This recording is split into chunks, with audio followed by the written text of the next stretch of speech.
Hello, associates. Today, I'd like to speak about travel expenses and, namely, travel to a place of work and when we can get tax relief for that travel.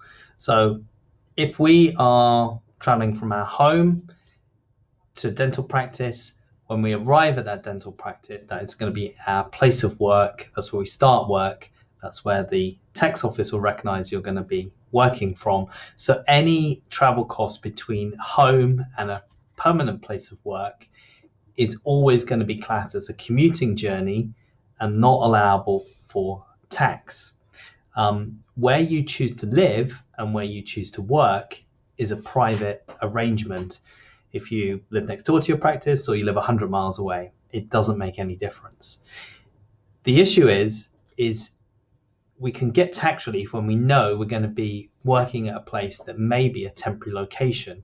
So the obvious one is if we are not at our practice working and we're on a training course, we're going to be at that location, presuming it's going to be a conference or a classroom.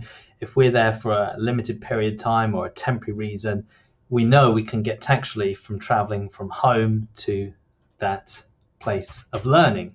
That's absolutely fine. Now, if it's quite common for a number of associates to maybe working at two practices. So, for example, you may be at one practice from a Monday to a Thursday, and then you may have another associate agreement with a second practice working on a Friday.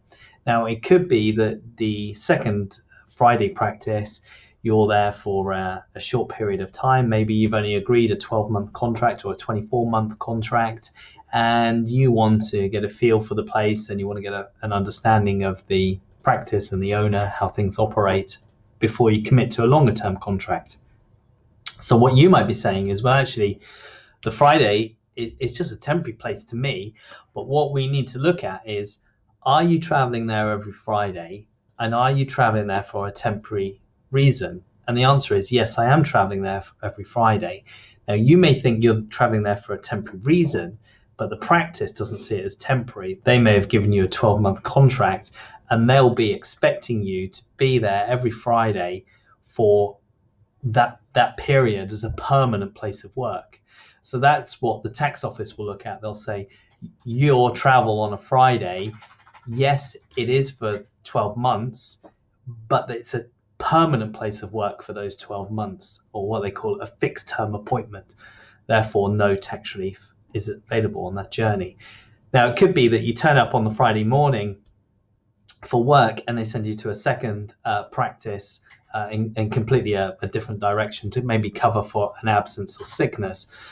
Any travel to that temporary place of work to cover for the sickness, maybe for another dentist, will be a temporary place of work and you will be able to get your tax relief. So when we're looking at travel for associates, we are looking at, is the place we're going to there for a temporary reason? And if it is for a temporary reason, we've got to ask ourselves, are we expected to be at that place every day, every Friday? Because if we are, and we've got an associate agreement saying that's our place of work every Friday, it's not going to qualify as a temporary place of work.